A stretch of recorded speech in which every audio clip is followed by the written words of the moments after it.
June 6, 1944. Strong Point WN-62, Omaha Beach, 0015. Heinrich Severloh methodically cleaned the barrel of his MG-42 inside a concrete bunker overlooking the channel. In the pocket of his field tunic lay a letter from his girlfriend in Metzingen. She had promised to wait for him until the victorious end of the war. The invasion will become their grave, will throw them back into the sea within hours. That was exactly what he had written to her 3 days earlier, after Erwin Rommel himself had personally inspected their positions. The Desert Fox looked through the firing slit of the machine gun nest, studied the overlapping sectors of fire, and nodded with satisfaction. "When they come," Rommel said, "this beach will become their cemetery."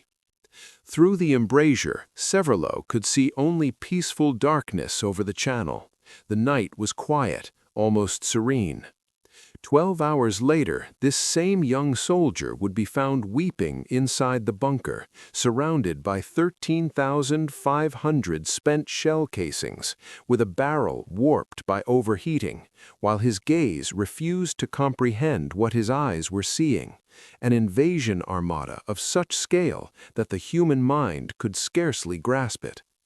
The Atlantic Wall stretched for 2,400 kilometers from the Norwegian coast to the Spanish border. German propaganda praised it as the most impregnable defensive line in military history. Along the Norman coast stood 58 divisions of varying combat readiness. 17 million cubic meters of concrete and 1.2 million tons of steel had gone into its construction. Adolf Hitler personally declared the wall impenetrable. Omaha Beach alone seemed to justify those claims. According to the U.S. Army Center of Military History, 8 concrete pillboxes, 35 machine gun positions, 4 artillery positions, 18 anti-tank gun nests, 45 rocket launchers, 85 machine gun nests, and 6 mortar positions had been established here. The beach had been transformed into a field of death. 3,700 obstacles covered the tidal zone, Belgian gates, Czech hedgehogs, wooden stakes, many topped with teller mines. Behind the shoreline lay 6.5 million mines, although Rommel had demanded 60 million. Colonel Ernst Goth, commanding the 916th Grenadier Regiment near Bayeux, meticulously calculated the firepower of his sector. 4 batteries could theoretically unleash 120 shells per minute onto the landing zones. Combined with other batteries, the Germans could focus devastating fire on any landing attempt. Yet all these calculations assumed unlimited ammunition, an assumption that would prove fatal. On June 5th, Luftwaffe meteorologist Walter Stube in Paris declared the weather unsuitable for invasion.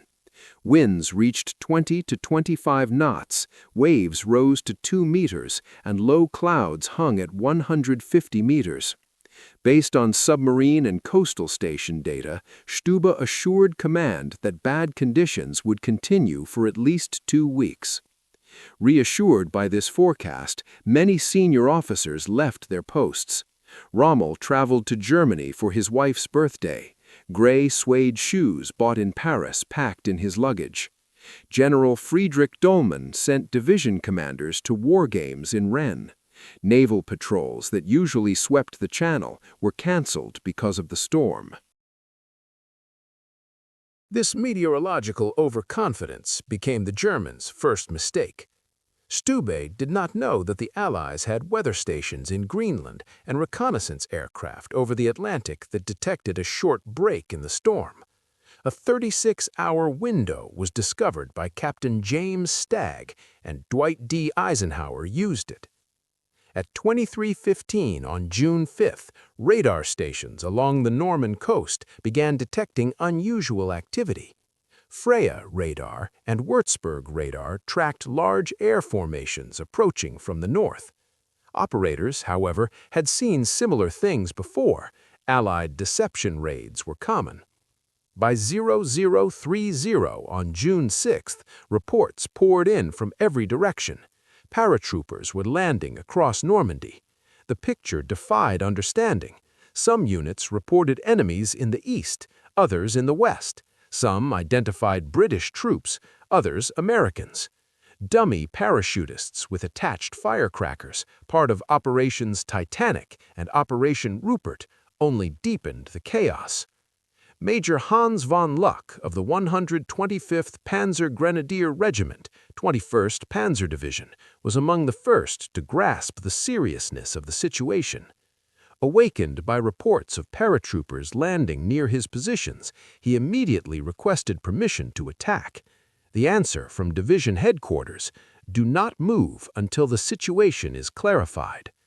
Later, von Luck wrote in his memoirs, "At that moment, I understood. We had lost." The paratroopers clearly marked the flanks for the landing. Every minute lost gave them time to dig in, but we sat paralyzed by our own chain of command. At dawn on June 6th, around 5:30, German observers on forward positions saw something no training had prepared them for. From horizon to horizon, the channel was covered with ships, not dozens, not hundreds, but thousands. Vessels of every class and size, from giant battleships to tiny landing craft, spread across the water like a gray carpet.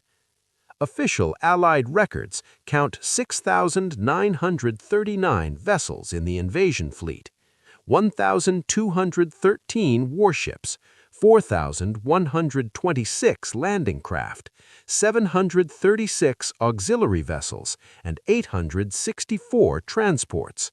It was the largest naval armada in human history. For German defenders, raised on propaganda about Allied weakness and disunity, the sight was psychologically devastating. Bernard Freirkinger, an artillery officer at WN 62 who would die that day, reportedly told his soldiers, "The whole world has come to our doorstep." At 5:35, naval bombardment began. Nothing in the experience of German soldiers, neither the Eastern Front nor the harshest British air raids, could prepare them for what followed.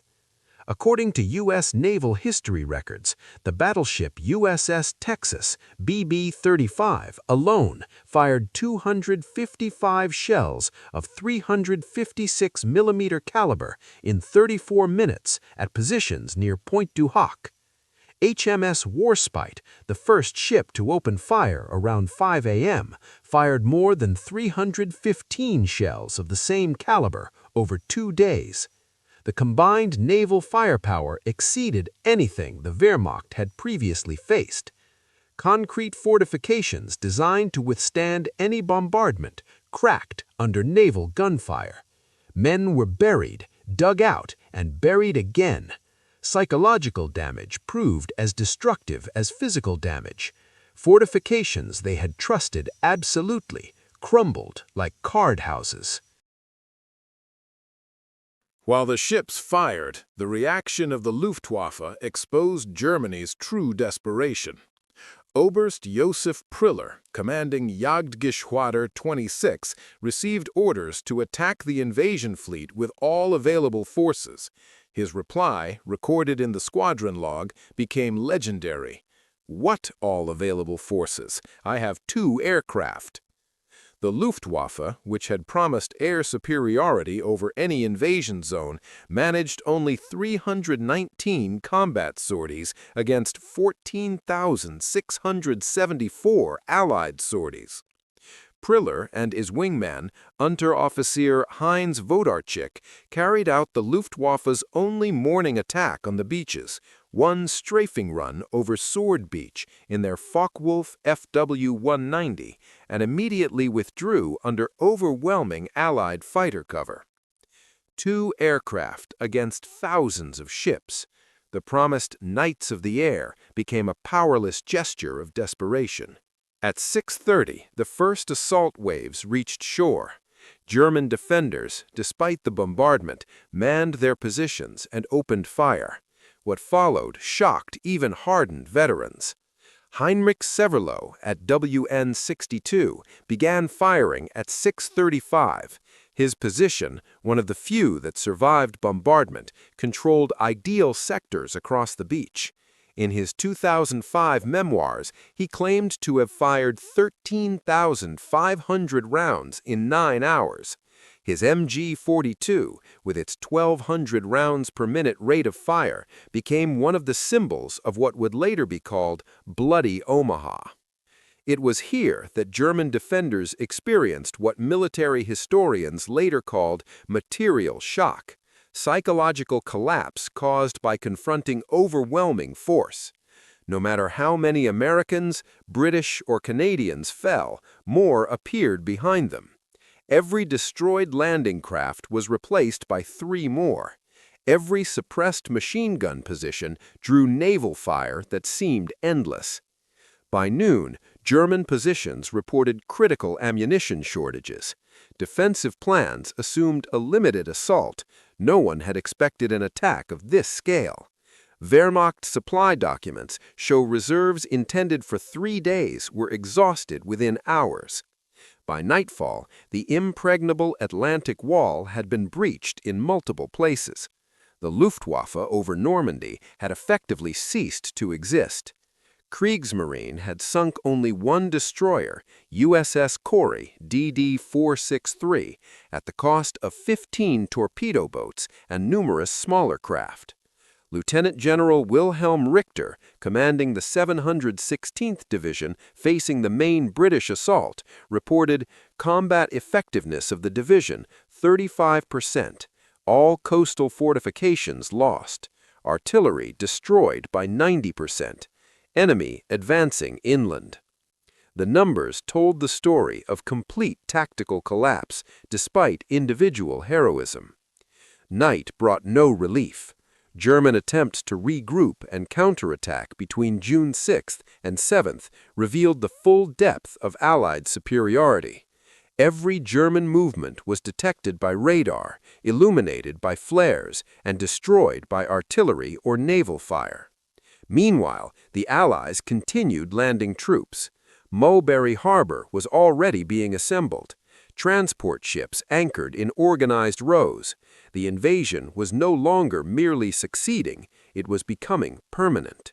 When German reinforcements tried to reach Normandy, they encountered total blockade of all routes.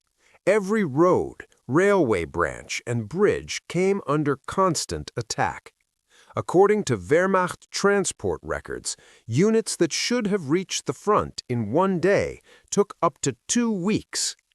The 2nd SS Panzer Division, Das Reich, stationed near Toulouse, took 17 days instead of 3 to reach Normandy, arriving after losing 30% of its equipment to airstrikes without even engaging ground forces. Meanwhile, Allied logistics operated with astonishing efficiency. Landing ship tank vessels unloaded entire armored regiments within hours. Within days, the Allies were landing 15,000 tons of cargo per day, more than the entire Wehrmacht in Normandy consumed in a week.